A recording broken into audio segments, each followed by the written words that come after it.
Good evening, everyone. My name is Idonga Sitinyong, and I'm thanking God today for delivering me from the fear of lice. So, the lice is not lies, it's lice, like the ectoparasite lice, the one that stays in people's heads of hair and sucks blood from their scalp. So, I first heard about lice from basic science or home economics textbooks in primary and secondary school. I thought they were extinct or something. Occasionally, though, as I grew older, I would also hear my parents and older relatives say a thing or more about lice. But still, these stories sounded like stories of something that only happened long ago. So I was really surprised when I came to UNIO, hostel specifically, to hear about modern day cases of lice infestation. I still never took it seriously until people around me had lice. In the first room space I stayed in, I remember about 4 of my roommates who were victims, 3 of whom were very close to me. I somehow never got lice till I left the room, and while being grateful to God in my heart, I also began nurturing a terrible fear of lice because of what I watched my then roommates pass through in the name of lice treatment and eradication. So because of this, I became like a lice infection advocate. Like I became a lice evangelist. So I would just randomly see someone on the road, maybe, or I would just hear that someone went to Oku Street to make their hair, and then I'll just start preaching to them about lice. So my roommates then even started calling me Madam Lice. It was that serious. So I think the main reason I was so scared of lice is that, especially with victims who had unpermed or what we call natural hair like mine, they would many times have to shave their heads as the only remedy. So I've grown my hair out unpermed for about 7 years now, and I just could not bear the thought of having to shave my head if I ever had lice infestation. So this whole fear of lice made me super conscious of my contact with other people's heads of hair. There was a time I went to train in a hairdressing salon, and after I witnessed my first client with lice, I made sure to cover every strand of hair on my head with a large scarf before going to work every day.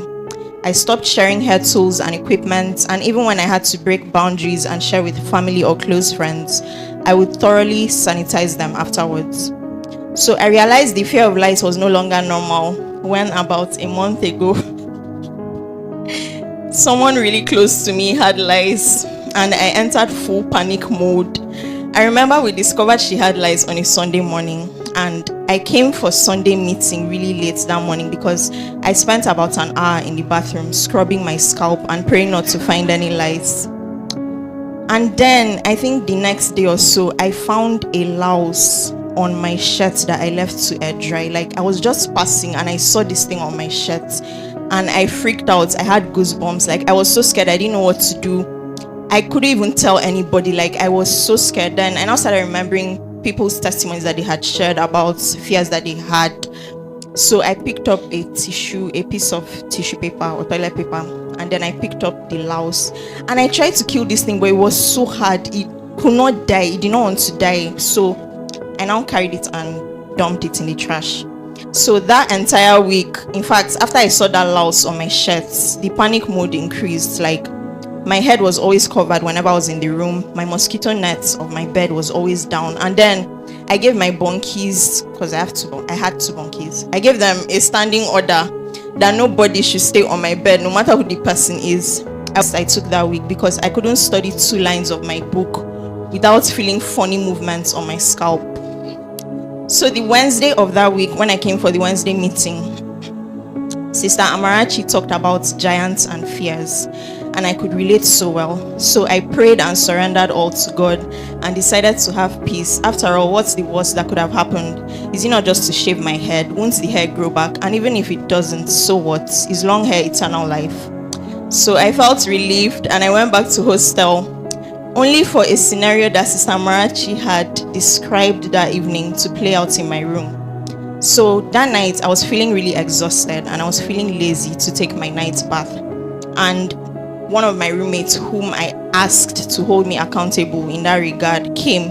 And I don't know if you remember, but that meeting, Sister Marachi narrated this thing where you have this really funny fear, such that if someone wants to like threaten you with something, instead of them to threaten you with things that actually matter, they are now saying, if you don't do this, okay, for example, in my case, it was, if you don't go and have your evening bath, I will toss this possibly lice infested thing on your bed.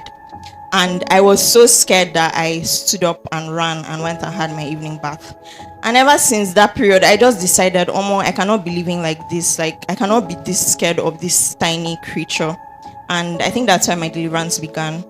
And then ever since then, I somehow lost my fear of lice. And I kind of confirmed it when shortly, like some weeks after, another close person to me had lice. And I was still kind of like conscious, but then it wasn't as bad as before. Like, at least I could focus and read my books. I could like walk around the room without having my hair always covered and everything. And I also want to thank God that I actually did not get lice. May the name of the Lord be praised.